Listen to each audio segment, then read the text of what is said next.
Okay. I have a script to go through, so please stop laughing. Have you felt all the feelings yet? Sawadee-krap, Bangkok, and hello world. The Asian Network for Free Elections has been monitoring electoral developments in the state of democracy in key areas. I can hear myself.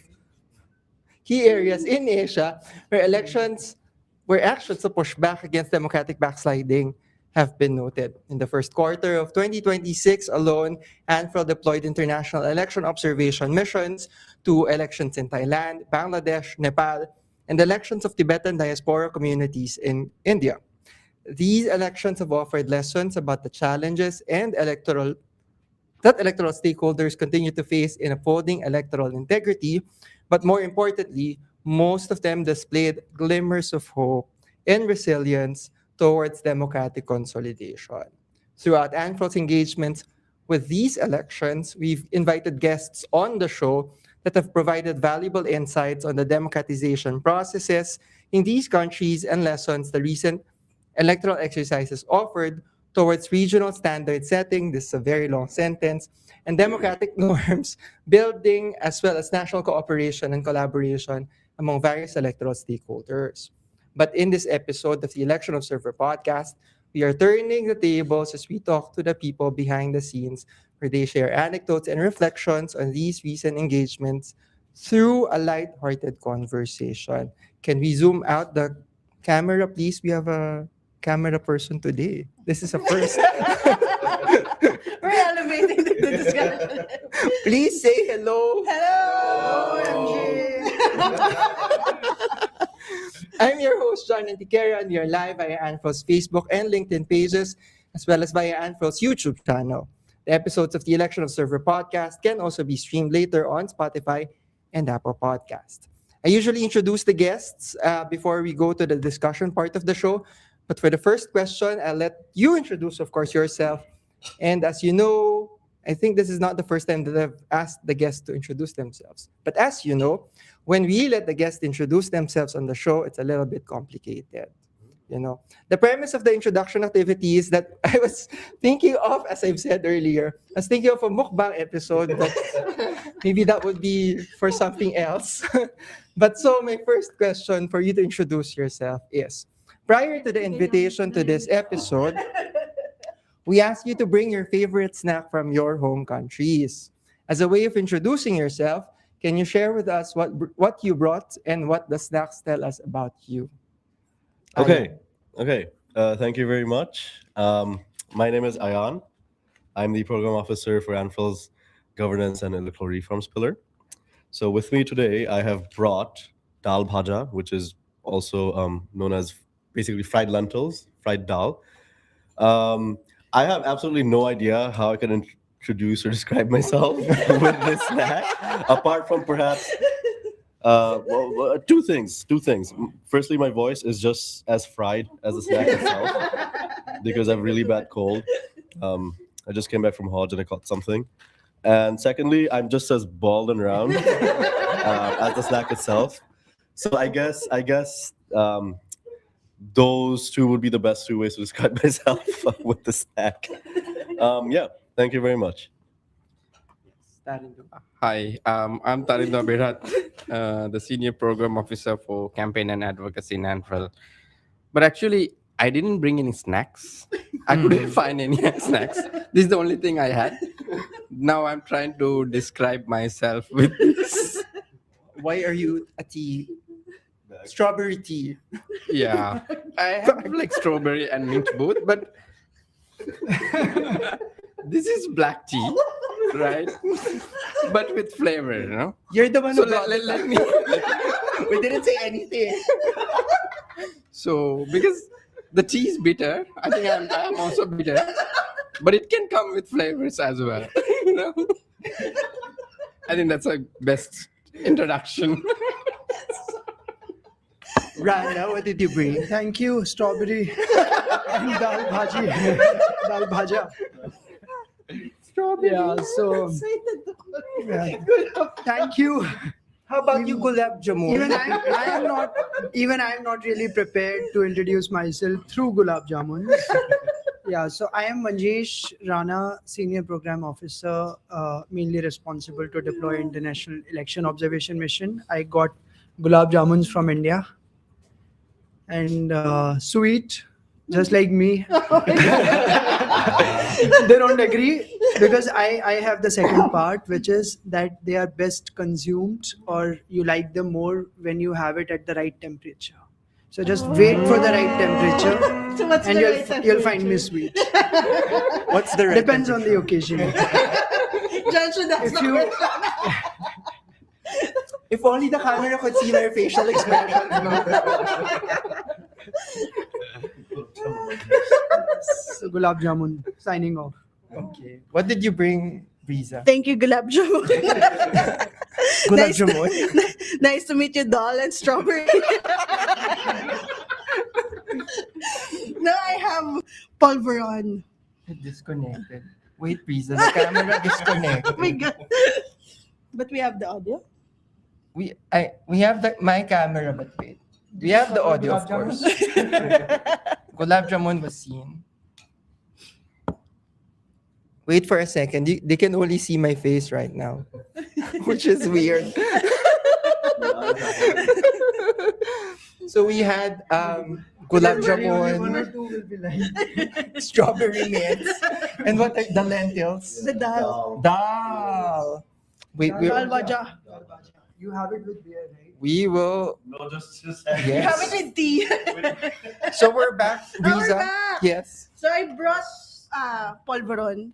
So pulveron it's a shortbread cookie, right? Yes. So probably like me, you would see me in different flavors. But it's actually soft. It's like me. You would find me approachable, but you cannot eat this all at once because you might choke. I think that's how the best thing that I would describe this. Okay. You are audible but not edible. Thank you, Goldilocks. Oh my god! It's like I'm the mascot of Goldilocks. For me, as I said, it's a reveal.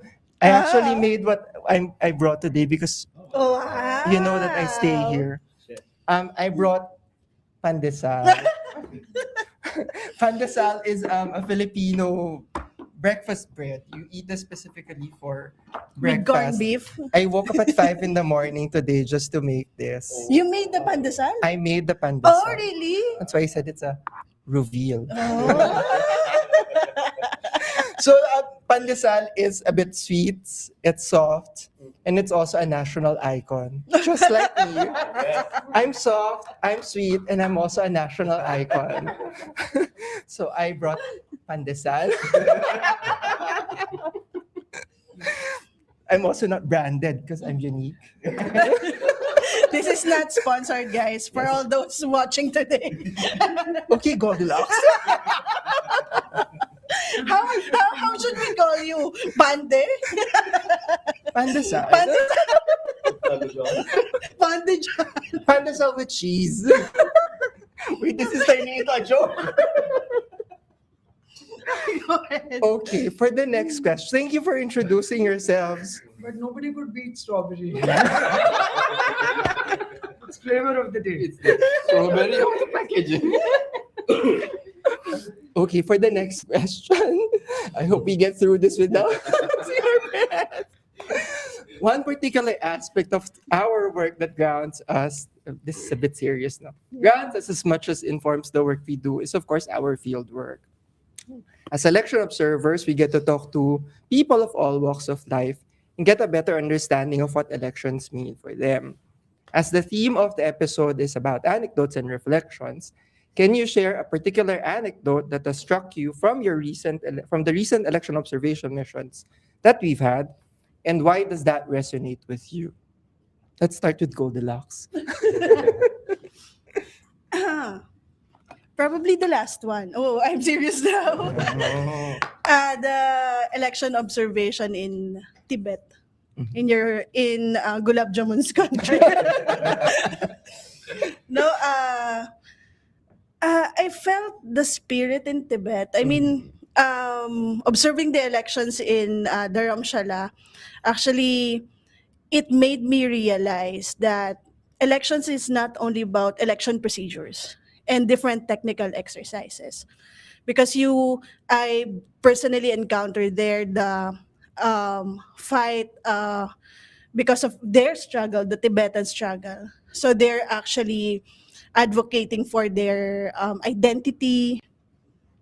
Wait, the camera again The camera again, disconnected. yeah. They're seeing my face again, just my face alone. It's heating. Oh, And then and let's then just use the laptop. oh, hit there. Oh yeah. Okay. Yeah, just to continue to, because I felt their fight for self-determination, the genuine autonomy, and then at the same time, true representation. And it's actually a hope. So it resonated with me because I felt the same situation because before working with ANFREL, I saw the Bangsamoro in the Philippines.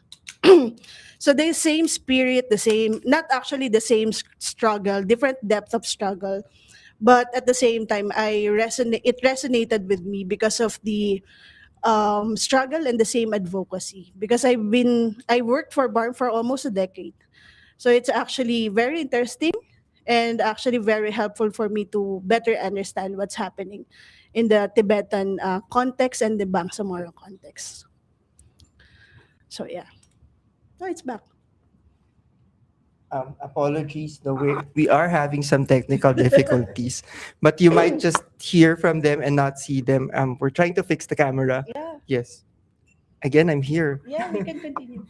Um, Rana, go ahead. Gulab Jamun. Thank you. So since Briza mentioned about one of her experiences or reflections during the Tibetan parliamentary election observation, I also have an anecdote from the same election observation because that was the last elections we observed, and it is also fresh. So while interacting with one of the voters, they shared with us something very personal and something which is also very deep. Uh, they shared that it is really important for them to be able to participate in elections, especially given the context that they do not have territorial rights. They don't stay in their own payul or homeland, they stay out of it. So they are a population in exile, a community in exile. So it's even more important for them to preserve their electoral processes, and they feel that through this electoral process they are also able to have uh, their own political voice, right? So that is something that also stayed with me for long, because then I think about people like us who are the constituents or the residents or citizens of free nations, right? So we have that privilege. Sometimes we take our electoral system for granted, but we already have established electoral systems. So just again something to ponder over, that do we really take that for granted? Like sometimes we just take it casually. We don't give adequate importance to the fact that we have an electoral system and we need to be more serious about it. So it's more about this, and just like Briza, this also comes from my previous work because my PhD is also on Tibetans in exile in India. So yes, so it's both personal in the sense because I was part of a long. Are you okay, MJ? The camera person, I think he got some shock. From Gulab Jamun. Gulab Jamun. Yeah. So it also comes from my own personal experiences of spending lots of time with the community, and then we got another opportunity to have an election observation mission over there. So yeah, so over to strawberry tea. Black tea. Ceylon black tea. Okay. Like my, I think experience, the recent one I want to talk about, the Nepal. So I was deployed in a quite remote location, I Sorry for think. that. No, I really enjoyed it. Like I generally I like to go to remote places and then to Being go to the alone. go to the places that a lot of people don't go. So I was in Jajarkot.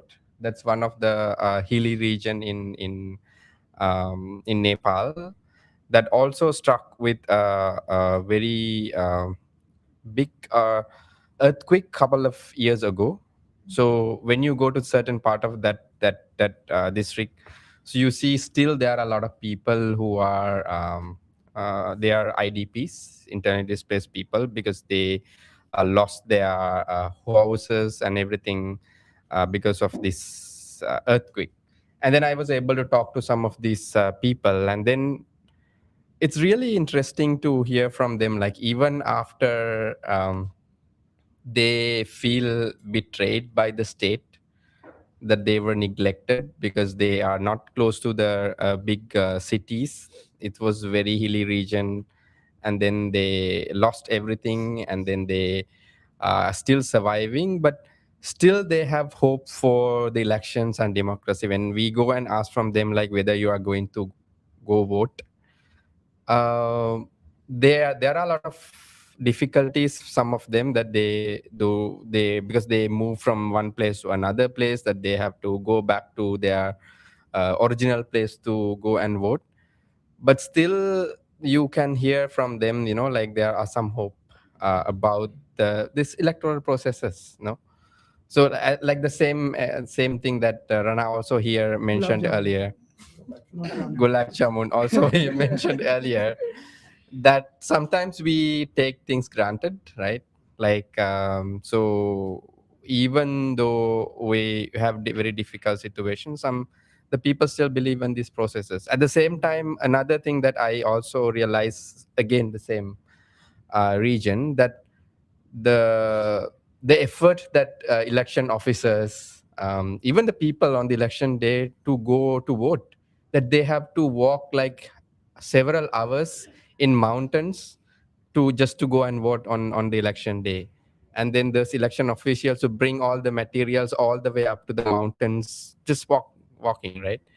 So this is very interesting how still people believe.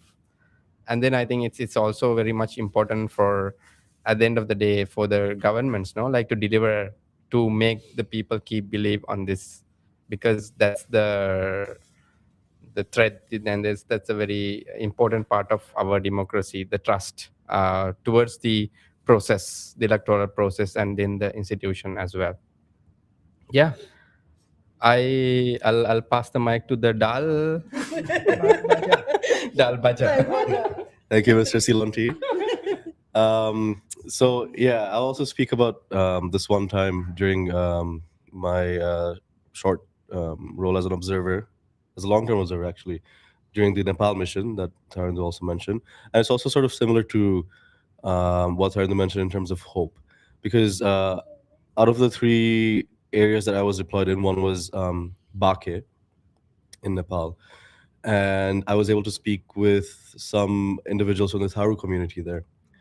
One of the individuals had mentioned to me that there is widespread sickle cell anemia amongst the Thari community, and not many politicians have ever sort of spoken about this or spoken about tackling this during their campaigns, and it just sort of it felt really, like, to me it felt really sad, because this is something that they have been suffering with for such a long time. It's historical, yet no one was really taking it seriously. No one was really advocating for preventive measures or advocating for solutions to this. And the individual that I was speaking with, that individual was still quite hopeful that maybe perhaps soon there may be a politician in one of the elections who would be speaking about sickle cell anemia, who would be speaking about solutions, who would be speaking about medical interventions or anything along those lines that would help this community. So it's sort of, to me, it felt like, perhaps a part of this individual felt like maybe there may not be enough hope to, or maybe they felt defeated that perhaps this would be something that wouldn't be spoken about. But they were also at the same time still, they also still decided to remain hopeful at the same time that, okay, but maybe there might be a silver lining down the line. Maybe there might be someone who could be speaking about this. So it just goes to show that even during times when things seem quite bleak, people, and personally me as well would still try to remain as hopeful as possible during such times. So yeah.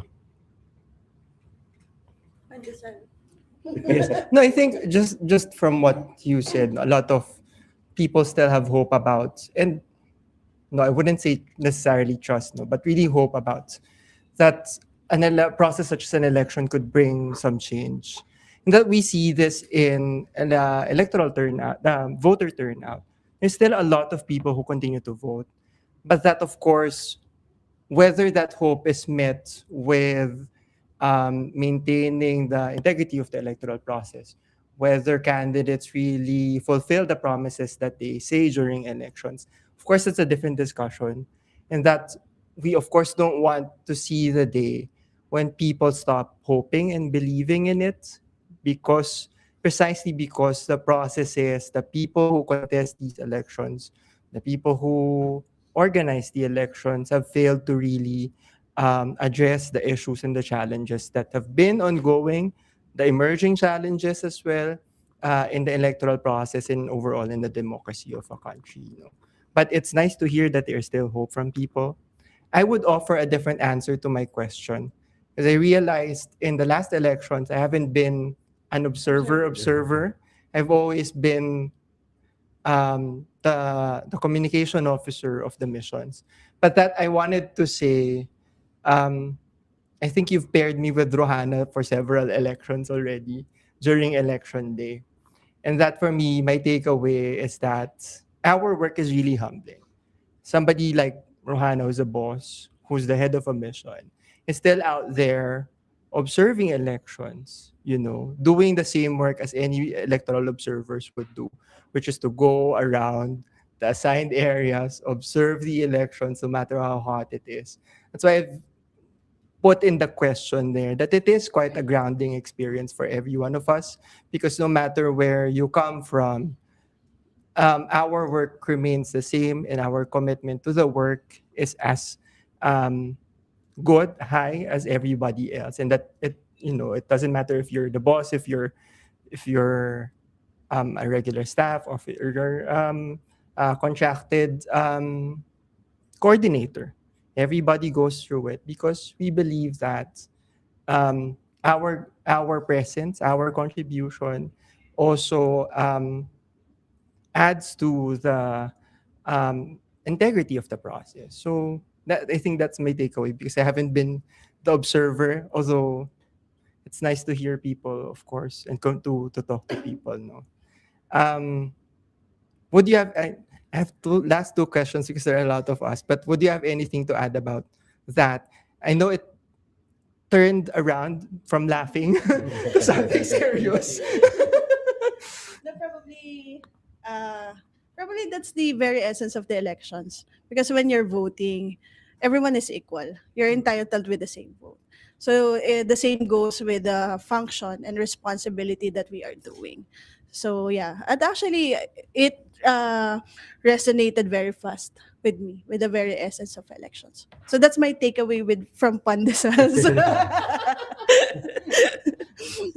Not that the discussion went downhill. It just became serious. Although I appreciate the seriousness of it because it is quite a serious job. Maybe we could hear more from Rana's perspective because he is the lead in our international election observation. I think it's fun as well as serious, but what was the question exactly? No, we're just going through what we have been discussing about the anecdotes that we Yeah, I think have shared. the one key takeaway, like if we just look at one word which all of us probably used, is hope. Yes. Right, so it's always for the betterment, because no electoral system is perfect. It's always work in progress, right? So it's the work that it's the ongoing work with which we contribute to. So more, I think it's the organizations which are domestic or local, because they engage more frequently, more systematically, and continuously, and it's also part of our job to strengthen their methodology, right, to be able to work more and more in partnership with them collaboratively. I think it's really important that we work together. Yes. But at the end of it, it's hope, and never forget that at the end of it, we are working for the people. We are working for the citizens. So whenever, like, the work feels monotonous, whenever I feel that, I'm too tired with all these elections, it might be too emotional to say here, but Yes. I always think of that one voter, like, who probably I had a deeper or intimate discussion with during our last mission, because it always happens. Because I'm also somebody who really likes to be in like remote locations and talk to the voters, because I believe that they are the most important, you know pillars of democracy, because the entire democracy, again, it survives on them, right? So there is always, like, an opportunity where the discussion goes at the emotional level, and we Yes. really enjoy that. But at the same time, it's also the fun part, so we Yes. shouldn't miss out on the fun part. And both fun and challenges, Challenging. again, they go hand in hand. Yes. Yes, so I am aware of the time window also, and I'm waiting for the next question. It's good that you've mentioned about collaboration, because that is the next question. Oh. What a segue. Right? We didn't know about the next question. Okay. I sent you the questions if you want the question. So for the next one, you will be having some sort of a draw lots, because we just in this table alone, we're representing the different pillars of ANFREL. I don't know what you represent. What kind of pillar that I am? Goldilocks. I carry each pillar. Yeah, so I have here the names of the pillars that we have, but that in the spirit of collaboration, you will select one pillar. If it's your pillar, you have to return it and choose another one. And if with the pillar that you chose, um, my question is, what part of their work inspires you, and what kind of collaboration would you like to have with them? John, let me represent one pillar. What? Capacity building. Yes, it's here. It's also Yeah. included here. So I'm the capacity builder. Okay, so let's start with Tarindu. Strawberry. With strawberry. I won't let it go, Tharandu. What's that? Ah. Ah, So, that's nice. what part of your What part of my work?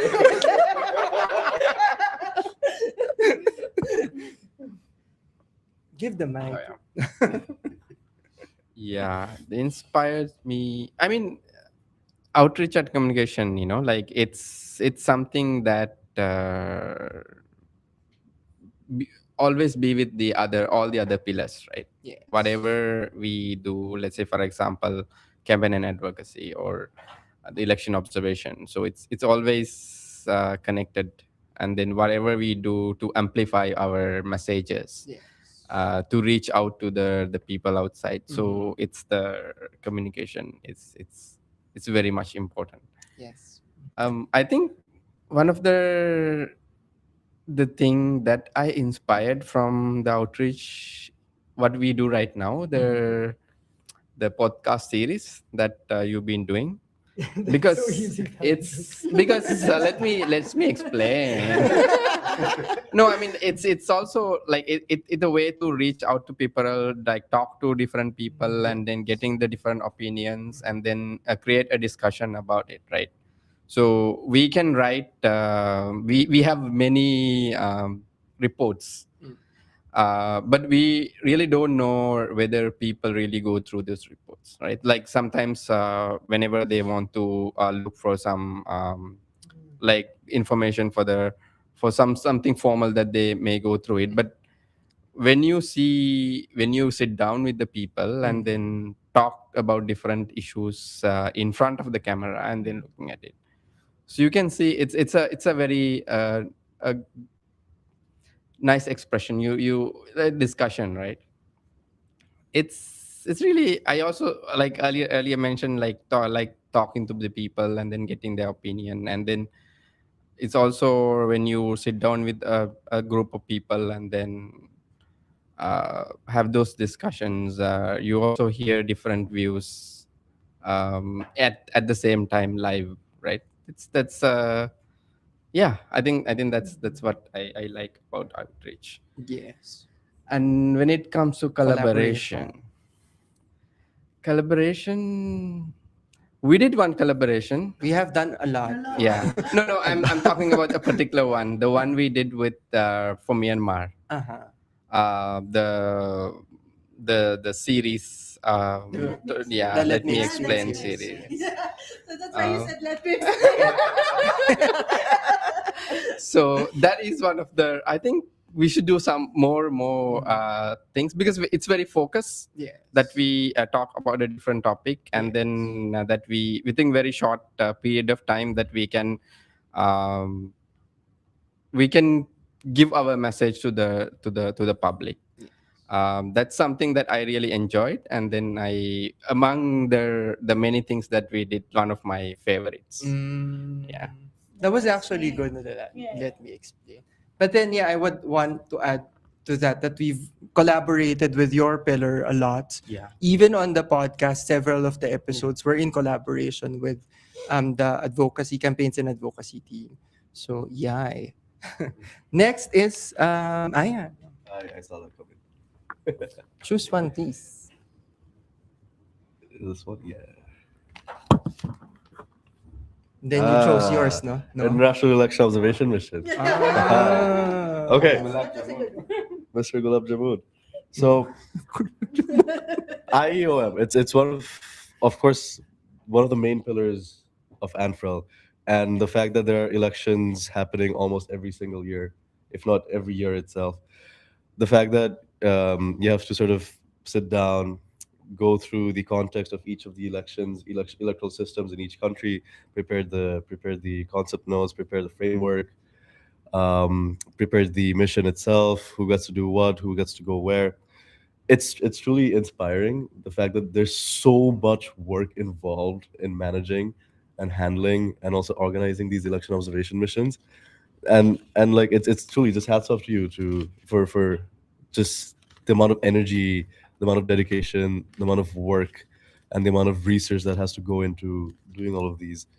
um, as for collaboration, because I'm also my pillar, governance electoral reforms, it almost works hand in hand with IUM and also with all of the other pillars in ANFREL as well. So whereas your pillar is on international election observation missions in general, I sort of tend to focus on more of the post-electoral narrative and pushing our recommendations forward in that post-electoral sphere and cycle. So while my pillar has just started, there will be, and there already has been, some collaboration with IUM, and there will be further collaborations now in the future. But yeah, I think that's it. I was actually looking forward to getting the governance in. But let's see. If it is governance, I'll get it. No, it's okay. And you took a lot. Where did you take everything? He wants to carry all of the pillars. collaborate a lot. Capacity building. Capacity building. I think I'll be honest, I was kind of manifesting this Are you? capacity building. And that's how it works. You need to manifest. Right? I think our work is also central to this manifestation. Mhm. First of all, I think I would just want to continue from where both of them left. I think they summed it up beautifully. And one common takeaway is also that how we work together, how all the pillars, like, it's the pillars of the building. If one pillar goes away, the other pillars might continue holding up the building, but it's really important that for the strength, all the pillars continue to be functioning together. right? And if you can imagine a relay race, so it's sometimes it's also like, doing your part of job and then passing the baton to the next one, because our work is all about continuity. Yes. So once the election observation mission, like my pillar, when my work ends, that work doesn't end in real sense, because ANFREL continues, and capacity building is again something that gives us that continuation, that window to continue, right? So it goes hand in hand, just like Ayan's pillar or Tharindu's pillar or John's pillar, right? So it goes hand in hand. But what I mentioned earlier as well, that it's really important that we work in close collaboration with the local organizations, with the local domestic observer groups. And it's really important that we share our methodologies with each other, our work plans with each other. And this is something that we need to do between the elections, right? So they are the ones who will be bargaining with the government. They are the ones who will be responsible, to further ask questions to their own institutions and government, and to make them more responsible and accountable. So it's really important that we strengthen their capacity. So I would again believe and say that, it's really important for us, like for my pillar, to collaborate with capacity building more and more. And the next part of your question, again, I think I've already answered that. It's more of collaboration, working together. So again, the relay race is not over. We haven't won. If the elections are over, it doesn't mean that our work in that country is over, Yes. right? We continue working with the domestic observer groups, and capacity building gives us that window. Can I just ask a follow-up question? Yeah. Because it's a collaboration with the capacity building. Do you think what kind of capacity building program that we haven't explored yet, but has relation to your work in the International Election Observation Mission pillar, that we can explore in implementing? And that there is a need for it. I wouldn't say that it is something that we haven't done so far, but maybe like if we have more resources, we can do it better and in a more constructive and meaningful way. And that is to have more and more discussions with each other, so that we share the same table. We already had one roundtable discussion in Yes. Nepal with all the domestic observer groups, and we are also planning another one similar in Thailand. And we also had done several rounds in Bangladesh, Yes. and similarly in other countries as well. Sometimes, the timeline, electoral timeline, or the resources might not allow us that. But whenever we have it, like being part of an ANFREL, I feel that, all of us have this opportunity to get further empowered, because it allows us to share each other's concerns, challenges. It allows us to share our POVs, point of views, right? To empathize with each other's work, to know about each other's work better. So I think there should be continuity. Like, even if you are not having these discussions, there should be a platform where we can interact with each other regularly. I completely understand sometimes, since we are observing so many elections across Asia, so it Yes. might be overwhelming for us, Yes. right, to focus on everything all at once. But I think that's what our job is all about. So it's really important for them also to be, active and reach out to us for the continuity, so that we remain in touch and we Yes. never lose that. You raised your hand there, Brisa. Do you want to say something? Or you're just reading your name? I was watching. I thought you wanted to say because Because it's so fun. Rana mentioned about resources. And I think if maybe a wish, no? If we had more resources. The last question. AAEI, Yeah.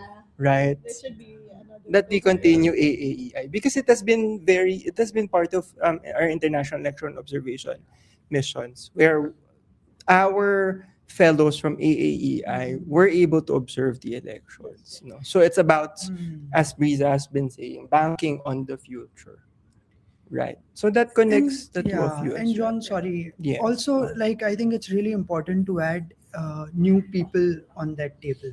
right? Yeah. It shouldn't be Yes. the same people. I have nothing against the organizations, institutions, or groups or people who have already been working, Of but they should course. allow more people to be on the table. Like Say it louder.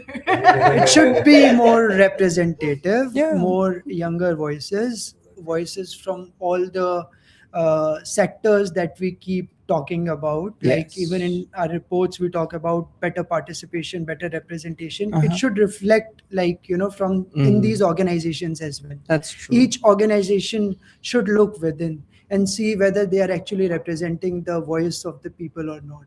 And by voice, I would say that all the marginalized communities, Yes. gender, age, and so on. Yes. So it's really important to have, like for example, if you talk about persons with disabilities, I often see that they are representing only the organizations which are specifically working on persons with disability related issues. So it shouldn't be like that. Yes.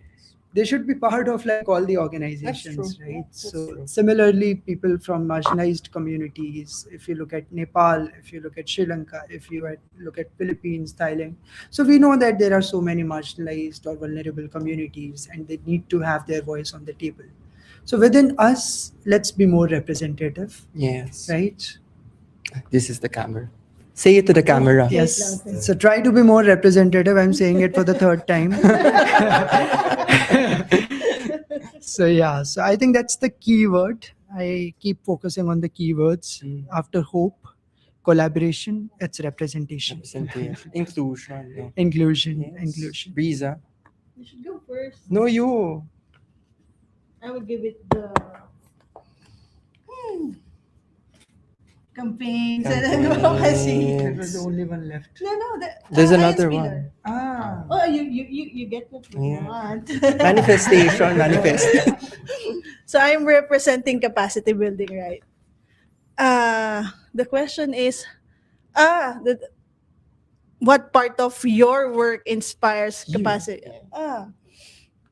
It's actually being present in areas where others cannot be present. So that's the inspiration that I could say coming from our campaigns and advocacy work. Because we're actually dealing with countries with high risk environment. And it's actually very intentional, deliberate. And what we do there is actually a very long term programming. Because we need to, the rationale is not only to exist, but of course the sustainability should be there because we want to change something and we want to institutionalize something. That inspires me actually for campaigns and advocacy work. And with the collaboration, with the capacity building work, what can I think of?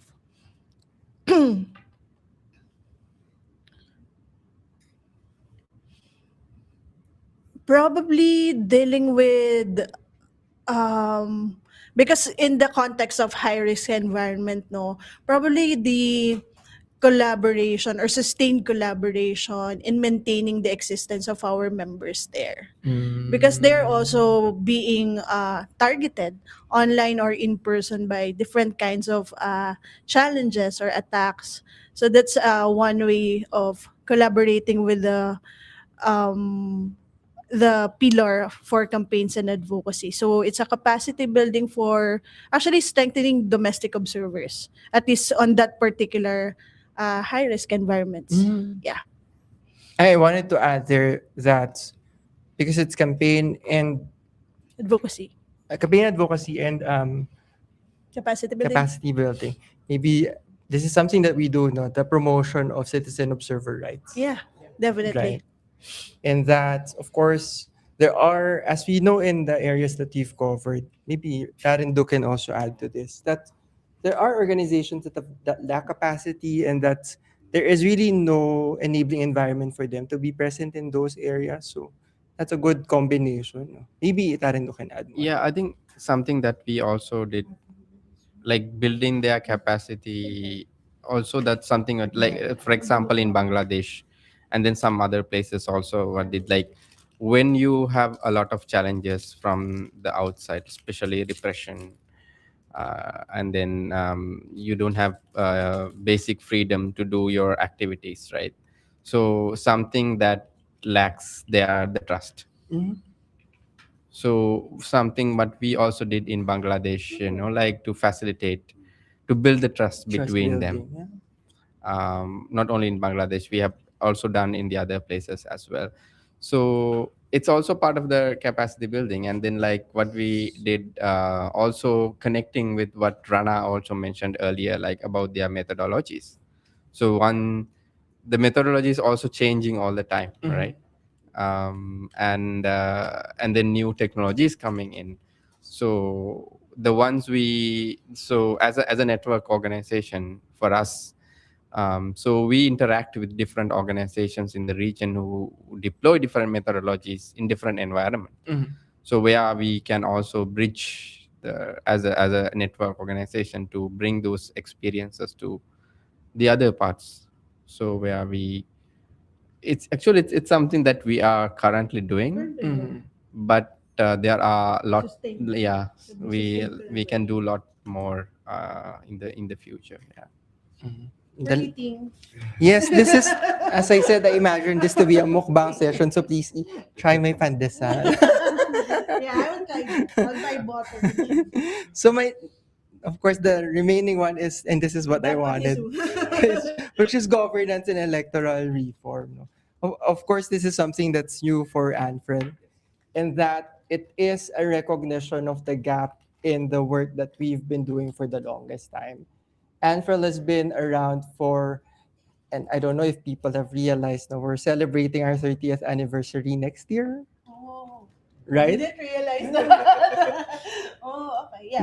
We Yeah, it's right there. ANFREL was founded in 1997, and I think this is something that we've recognized that as a gap in the programming of ANFREL, that we observe elections, we provide capacity building to electoral stakeholders, we provide recommendations to improve elections, but of course, we haven't had like a really dedicated program to follow through those recommendations and to really see and promote electoral reform as a way of improving elections, as a way of promoting electoral integrity. And it's quite exciting because it's a new program. Of course, Ian is still navigating along with the other staff of the organization and the organization itself. No, not a lot of the members would have programs on electoral free forms, and it's something that we navigate together, still figuring out, but that it is a good step towards fully realizing what we've been fighting for, what we stand for, right? So as something that's new, it's quite exciting to see and explore what we could do to really communicate, not just communicate the work, but to really promote the value in the work that would be done in the governance and electoral reform. Yes. What can I add? Yes, go ahead. No, one thing I really envision is actually a collaboration among the pillars. Is that at least we can provide capacity building support to our members, and not only to our members but also partner organizations who are really willing to pursue electoral reforms. At least train them how to pursue reforms. Small reforms, big reforms. That's very important. So that's something that hopefully that we can do, because we did 5 election observation. 5, yeah. 5 or 4? 4, except it's not an observation. But we did 4 for this quarter. So it's something that we need to sustain. So that coming from Ian's pillar is to, of course, we need to train internally first on how we will approach different countries, because of course it will always depend on the political will of legislators or um, the bureaucracy. So it has something to do with a lot of stakeholder mapping. But at least that's something that we can start on, and to sustain the collaboration with the partners that we have established in the different countries that we have observed. Yeah. Maybe Ian wants to add something. He was given a job. Let's give you. No, I think hello. No, I think both John and Breeza have summed it up very nicely. It is a new pillar, and we're still navigating uh, many parts of it, and we will be doing that together collaboratively. Uh, but yeah, it will be challenging in different contexts because this pillar and the work that we will do under this pillar depends on the political context of the country, Mhm. the domestic stakeholders, and so on and Yes. so forth. But yes, as John mentioned, it sort of fills up that gap that we had in terms of post-electoral reforms Yes. and basically being able to implement one of the very essences of election observation, Mhm. not just in the pre and election day phases, but also in the post-election phase as well. And it's very exciting that we finally have this pillar and that we are beginning to navigate the electoral cycle, and then the work that we will do under this pillar in the various countries that we have had missions so far.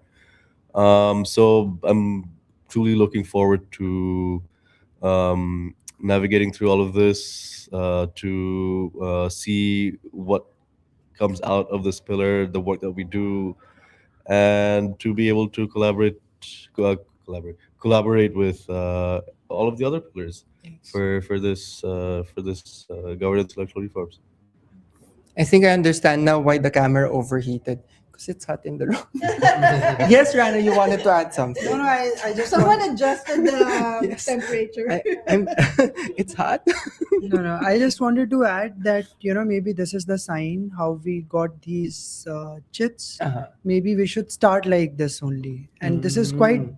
random because it's not like Tharindu got mine and I got Tharindu's. Mm. It's like Ayan got mine.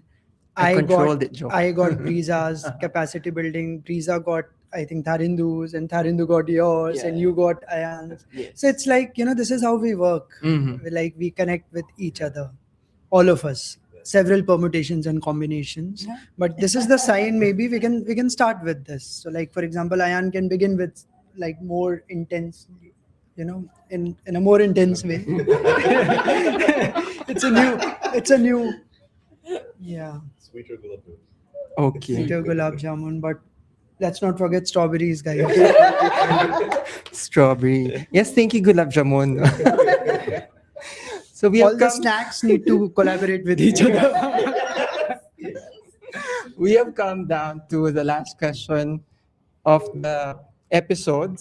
For the last question, we've observed many challenges to elections and democracy. And this is something that's hypothetical, but I wish it's not. But if there is a genie who will grant you one particular wish, what is one particular challenge that you think needs to be addressed relating to elections and democracy? And what are the steps that should be taken to address that particular challenge? Who would like to go first? Like, okay, whoever.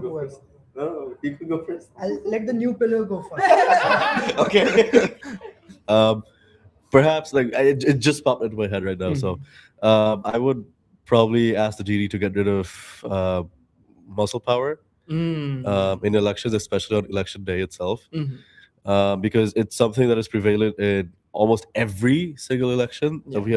that we have observed so far, including in Bangladesh as well. Um, and I guess the steps that I can think of right now would be to first have a very strong and impartial electoral security around the premises, around the polling stations and centers, having a very robust set of electoral laws that are equal. Basically, can be that are equal in terms of implementation for everyone.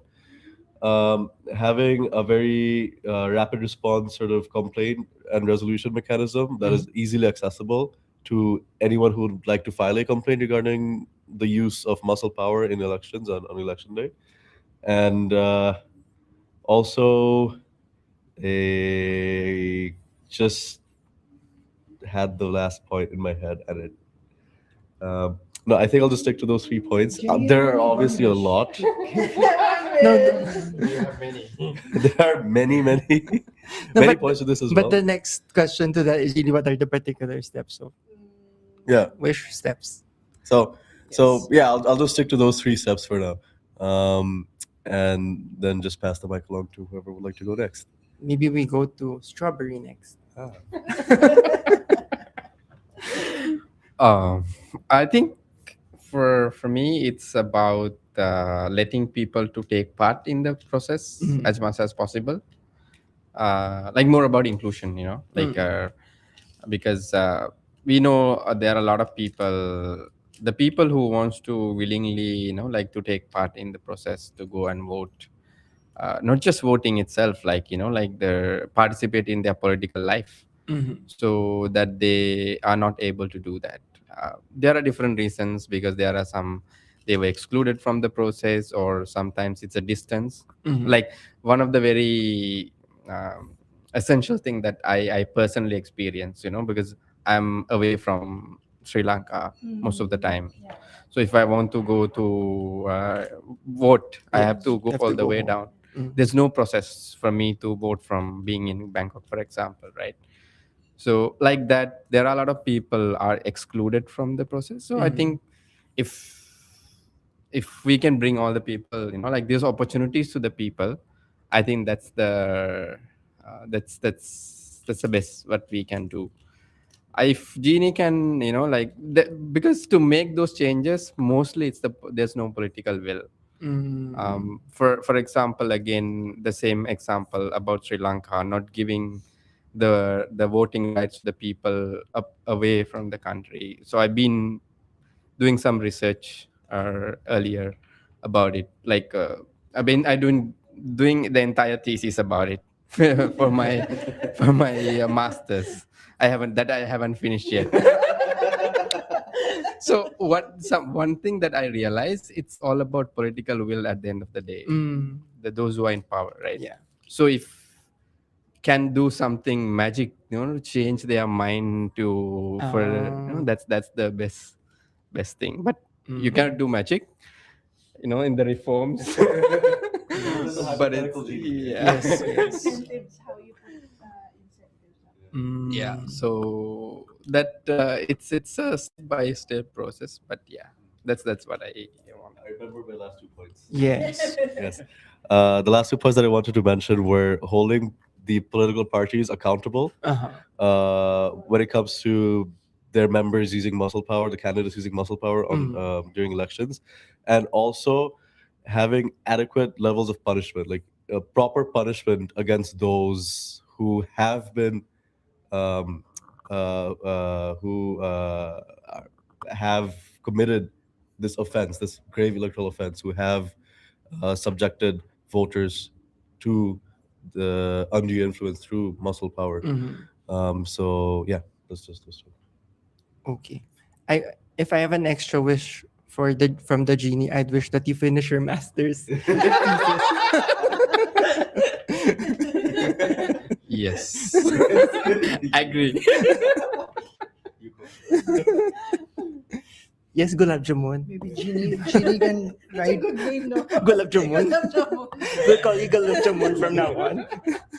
It's not MJ now, it's GJ. GJ. Good one.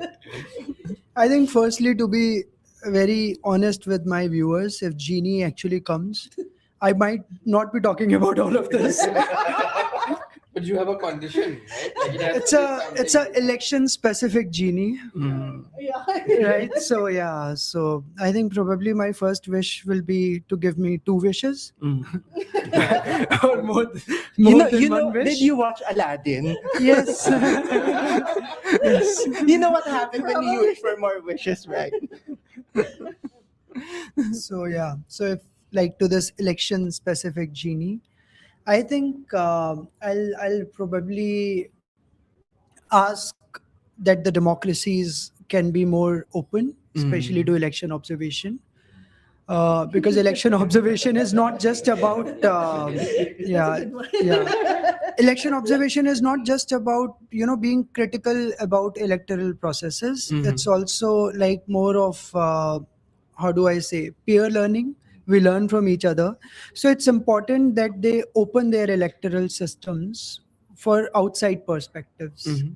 So I think that's how we all grow, and that's how even the biggest democracies, right, or the oldest democracies, that's how they become stronger, they become better and better. So it's like countries like India, my own country, or Japan, or like several other countries, if we are talking about Asia, Mhm. then they should open more and more to the independent election observation. Even they have their own systematic programs, right, IOPs and all, but it's really important that they open it to organizations like us as well, Mhm.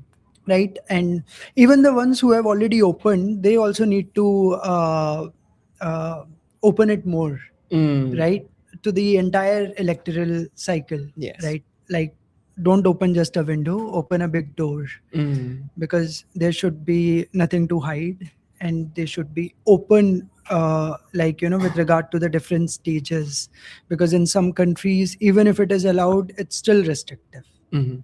So that ways, I think that will be the wish number one. You have only one wish. Okay. Remember that. Okay. Okay, Genie grants Genie. you one wish. Okay, Genie. So that's my number one wish. The other two, which will not be granted, was about resources. That wish, we can get more and more support so that we could have. But again, this wish will not be granted. No, no. Look at the camera. Maybe it will be granted. Yeah, money. Give us more money so that we can continue doing this amazing work. Mhm. And it's not just about us, it's about other similar organizations as well. Yes, Like, give your money to anyone, but make sure that the observation becomes stronger, and that is also going to be helping you long term. Like, don't think just about short term goals. Even if you're talking about your own government, we know that it's good, right? But you look for the long term windows, right? Mhm. So make sure that you open it in a way that it helps you 10 years, 15 years, 20 years down the line.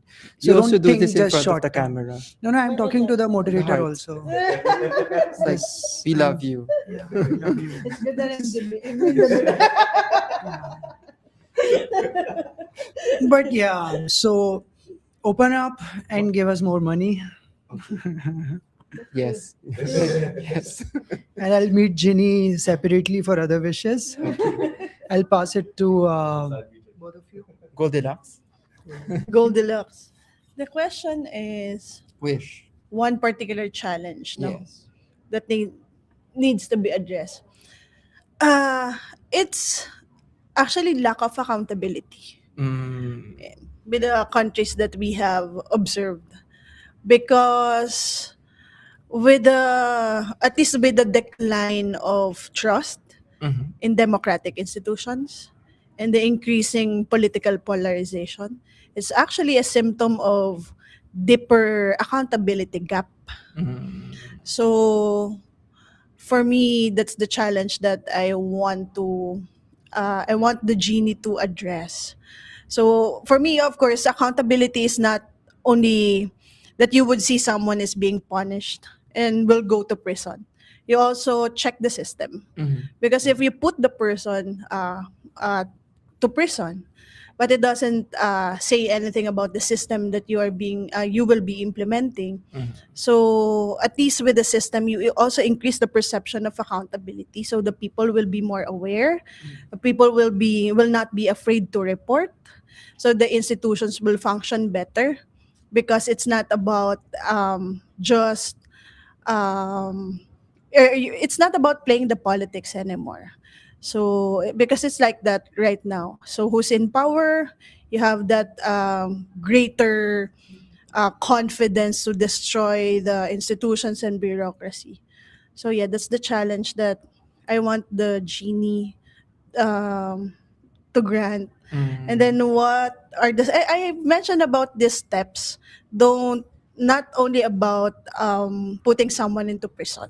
Mhm. So check the system also, because you want the citizens to be vigilant and not afraid to report. Mhm. So that's actually one way of making the system better. Yeah. Mm. For me, I'll keep it short because we've been on overtime already. Oh yeah, For me, it's about vote 5 minutes If my wish my wish is that every to time. increase the amount. No. No. The step is the more you buy votes, the less votes you get. It will be deducted from the total votes you get. Oh. So that it would deter people from buying votes. Okay, and that has been, of course, the last question. Thank you, Ayan, Tarindu, Gulab Jamun, and Goldas for joining us today. And that has been the Election Observer podcast on us. Get the latest news and updates about ANFREL programs and activities through Facebook, X, LinkedIn, and TikTok pages. You can also subscribe to our YouTube and WhatsApp channels. Please follow the Election Observer podcast on Spotify and Apple Podcasts. Thank you for joining us again today. Thank you for being here. It's very rare for us to see each other in person. Actually, in one table. In one Yes. table. But it's nice to see you guys and it's nice to be here. Please have some of my pandesal. I have been your host, Sean Antiquera. Have a great day, everyone. See you. Bye. Bye-bye.